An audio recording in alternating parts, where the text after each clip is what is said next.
How are you doing, man? Thanks for having me. That video and that song was fun to make. Uh, we started at the beginning of COVID,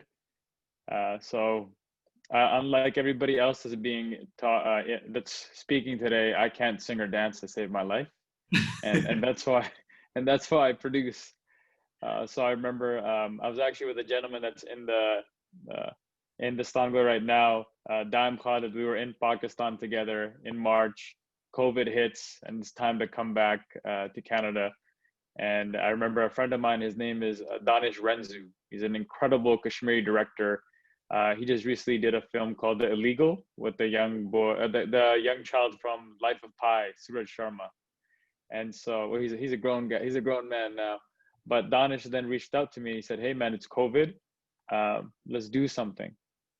And so I said, "Okay, let's. What do you want to do?" And he said, "Let's make a music video." And I was like, "Okay." I'm sitting in Seattle. He's sitting in Los Angeles, and he says, "I have some lyrics. What do you think we should do?" So what I did was I reached out to Ali. Everybody here, anybody like Ali? Let me know in the comments. Uh, so Ali, he's a wonderful friend.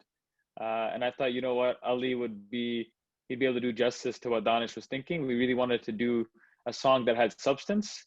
And so I called Ali. Ali's in New York. He's in lockdown over there. And he's itching. Ali's itching to make music as well. And so I said, okay, let's try and do something. So we connected Ali to the wonderful lyricist, Sunaina Kachru. She's in Boston, originally from Kashmir. Her and Ali would be talking on Zoom. God bless Zoom. They'd be talking on Zoom. They'd work through the lyrics. I can't make those lyrics to save my life. If you listen to those lyrics, I didn't know what was happening. So they read the lyrics, and then I basically found a wonderful young Indian Gujarati producer in New Jersey. So I would call the Uber for Ali from Manhattan to New Jersey. Ali would go there, record the songs, and during that, Danish, actually the director, flew from LA to Kashmir during COVID. Oh, And so wow. that's the video. Is that whole video is all these Kashmiri artists, authors, different types of people from Kashmir in this video, lip singing to Ali Sethi, all during COVID. And then in the dole at the end, is Sunny Jain. He's in New York.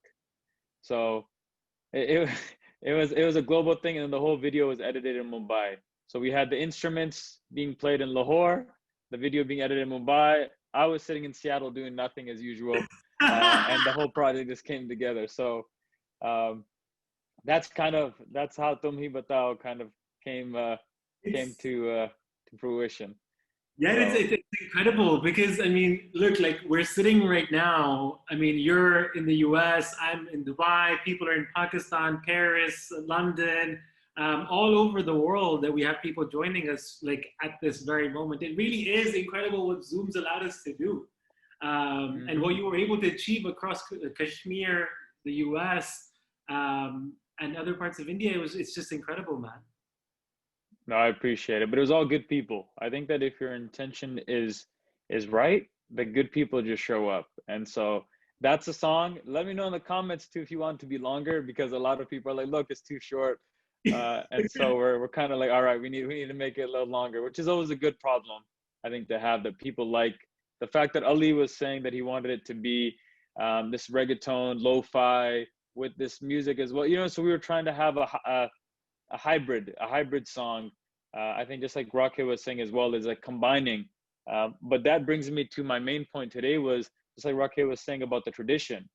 So for me, again, I'm out here. I was born in America, lived in Canada, and my family moved here about 110 years ago. So I'm fifth generation North American, and that's kind of what has given me this privilege to really dive deeper into identity. And that's really what I wanted to focus on today, and what led me to producing a project like this. So I think a lot of us in this chat or at this event right now are hybrids. So for me, growing up, again, a really tall, lanky kid named Abubakar, trying to fit in America, in Canada. And then at 13 years old, I moved to Pakistan for the first time, live in Lahore for a year. तो इस वजह से मुझे थोड़ी सी उर्दू आती है. So I lived there for a year. I went to a madrasa there, so I finished memorizing the Quran in Lahore. So imagine, like, I'm having this whole identity crisis going there. Everyone's calling me Alam Chanda because I'm a tall, skinny guy. If you know Alam Chanda, you know Alam Chanda. And then finishing memorizing the Quran, coming back to Canada, super confused about my identity, don't really understand what's really happening, who am I? And then going to an all boys Catholic school after going to a madrasa. So it was a big change trying to figure out, okay, what's going on from Assalamu alaikum to Holy Mary, Mother of God, pray for sinners now in the hour of our death. It was quite interesting. So um, what happens then is that I think the deeper I started diving into my Western identity, I realized that I had hit a surface. After a while, I needed to dive deeper into who am I really? And so that's what led me to being, okay, to understanding that, I have to dive deeper into my history. Where do I actually come from? I don't really come from Seattle or from Vancouver or Surrey, or I don't even really come from Lahore or Multan. And that's what led me to, in 2018, having the privilege to be able to sneak into India for some reason. For some reason, they let in Abubakar Khan. And again, it was due to my privilege of being an American and a Canadian, my dad being an American Canadian, and my grandfather being born in India pre-partition. So they somehow let me in because I know it's very difficult for people with Pakistani connects to get in. So I got in, and I went with this incredible film crew, and I got to go to my ancestral village, which was incredible because that's what that taught me was that, you know what, these places are incredible, but it's really all about the people. So that's what I realized. It's all about the people. No matter where you go on this journey in the world, it's all about the people. So I got to, again, travel all over Punjab, travel to Mumbai, go to Shimla, go to these places. And what happened was that, and this will be the final trailer that we're going to show at the end of my talk, was that me and my team, we realized, we said, hey, us being Punjabis, Pakistani, Indians, so on and so forth, we don't really know where we actually come from, and we've been idolizing the wrong stories. So if you kind of live in Pakistan or even in India, you'll know that there's every channel, it's like 100 channels are just news. It's like breaking news, this is happening, breaking news. It's like the world is coming to an end at every moment. And then you're flipping through it, and then there's HBO. So you have breaking news and then HBO, which is just like showcasing to you Hollywood. So you're sitting in Pakistan, you're like, oh yeah, this is really how the West lives. So I lived in Hollywood too for a few months, and I lived in New York for a few months, and I saw that, wait a minute, that's not actually how people live as well. So I started to see again that in Pakistan, that we're kind of we're idolizing the wrong things. We're idolizing this Western philosophy instead of realizing that we have such an incredible history. And Eastern philosophy is all about bringing people together, whereas Western philosophy is all about the individual. And I think that's what makes just like Dastaangoi and music and dance so beautiful, because it brings people together. I think that's what I realized our history has and our shared history has. But again, I couldn't really find many stories that highlighted that. And so that's what kind of led us on this journey of, hey, you know what? We don't want to talk about, let's say, for the Sikh community, 1984, right? It's a crazy moment, Operation Blue Star. Then you have, for all of us, you have partition in 1947. So we've heard about these, and these are horrible, horrible moments in history.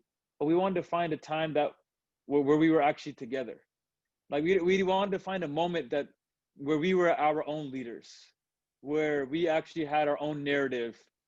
We were actually controlling our narrative rather than kind of having it written by someone else. And so that's when we said, okay, hey, you know what? There's this guy, some guy with one eye, Maharaja Ranjit Singh. Well, again, I'm not making it. I'm looking at the comments right now too. Look, I love the Western mindset too. I'm a product of it, but for me, it's also having a balance, because I think we end up losing our identity when we come here. We want to be so Americanized and live that American dream that we end up losing what makes us incredible as well. So going back to Maharaja Ranjit Singh, this is a time before the British had completely taken over. This is a time when Muslims, Hindus, Sikhs, Christians were really unified and living together. And so for us, we wanted to try and really dig into the story. So go to India. I'm this Muslim Pakistani guy. And I wanted to see what we found uncovering history, if it's actually true that, you know what, we can live together, we can actually be friends. And what I found was that it was true. I lived in a Punjabi village. I had this Sikh family that took me in. I had the most incredible time with them.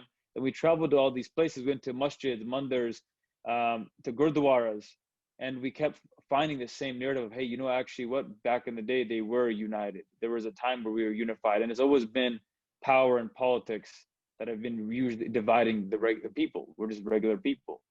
So that was in 2018. We went on that incredible journey. And then this year in 2020, with that same team, and five of them are actually six, we all went to Pakistan. And so that was absolutely incredible, because these guys, for them, they'd always heard that in Pakistan, you know what, they've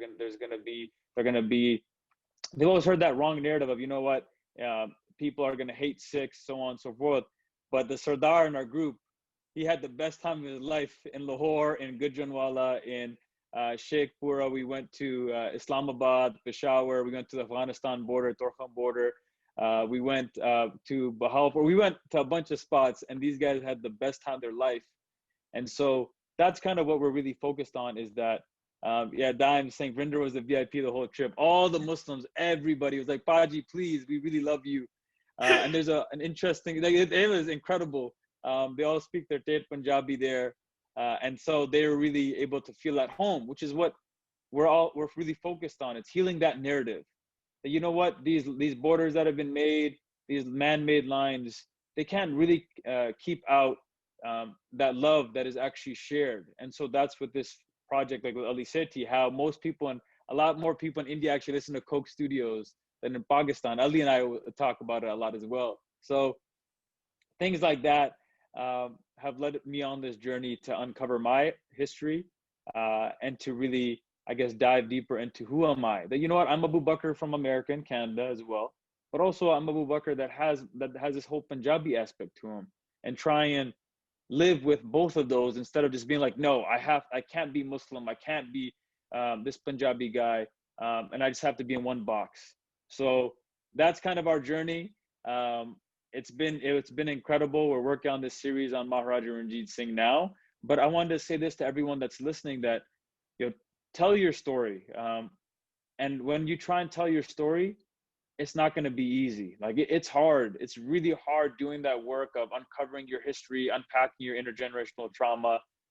It's hard, especially when, like, even in Pakistan, what we found was most people there just didn't appreciate what they have, because they're so used to, like, again, you want something, you always want to look at the grass on the other side.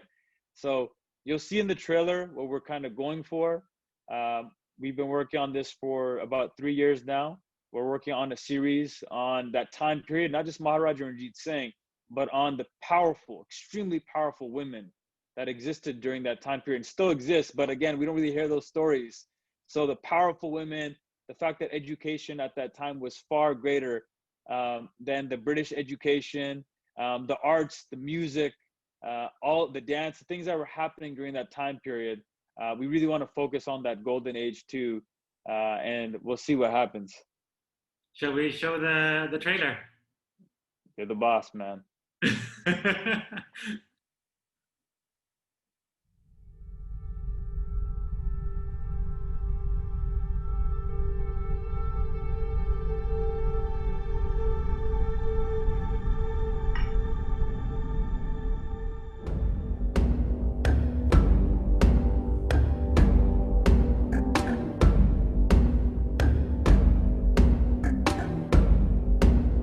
One of the last kingdom, in fact, the last kingdom to get annexed as an independent country was Punjab. If you win Punjab, then you can rule rest of South Asia. Ranjit Singh is the best monarchical model of republic the world had seen, treating everyone with dignity and respect and equality, which exceeds the models which Europe had practiced. It definitely exceeded anything which South Asia had ever seen. This is where enlightenment is occurring. This enlightenment allowed people to come together and live in harmony.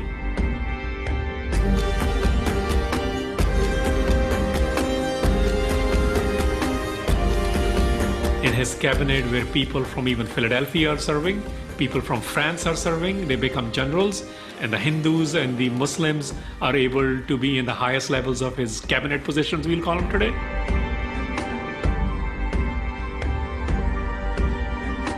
A young boy is born And he's 12 years old when his father dies. And then through sheer dint of military prowess, he emerged as a singular leader, not only a force to be reckoned with, it was a recognition that the state of the Punjab was equivalent to the state of the United Kingdom.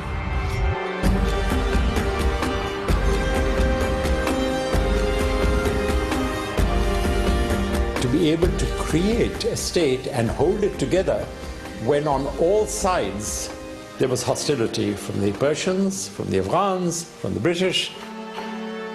He didn't need the symbols and the trappings of power. He had presence, and that is something that is God-given.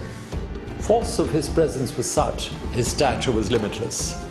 Destiny has chosen them, and the moment they entered Rome, they dominated the Rome. If you forget your history, you're not condemned to relive it, you're condemned to forfeit it. And that is the greatest danger.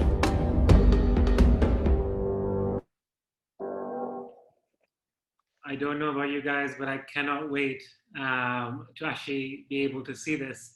Abubakar, would you like to say a couple of words of the trailer and when we can expect it before we move on? That was, honestly, it was a journey, and it's just getting started. So we're really, it was fun. Just, I don't know if you saw that there's like 3 flags. There's like the Muslim, the Hindu, and Sikh flag. I remember we're in Lahore. We get the flags made and we're on a car and we're like holding it, and then the director's taking a shot of it on a motorcycle. So it's really been fun, honestly, making this stuff. And the stories that we keep uncovering are just so deep, absolutely incredible. So we're really excited about that. And what I wanted to say was that last part. So Fakir Ajazuddin, he's the guy that every time the British royals show up and all of that, he goes and he spends time with them and shows them around. And his ancestor was Maharaja Ranjit Singh's right-hand man. Now that comment he says at the end that if you forget your history, you're not condemned to relive it, you're condemned to forfeit it. And that's something for me, that's a really, really big sentence or a sentiment that, you know what, we really have to start diving deeper into our history. Go deeper than just Pakistan from 47, go deeper than that. We have such an incredible history. I remember with Daim, we went and we climbed this huge mountain, and we went up there, and that's where apparently Guru Nanak had spent time with the yogis.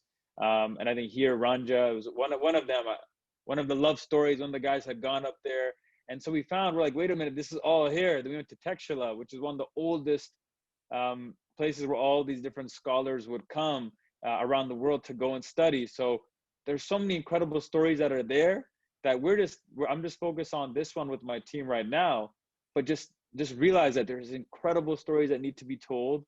Now is an incredible time. I'll tell you, in Hollywood too, like the conversations I've been having, they really want us to be sharing our stories. And yeah, people are asking when it's going to be done. We were talking to Netflix, and they want us to work more on a series. So we want to do like an 8-part series. I know there's Ertugrul and things like that.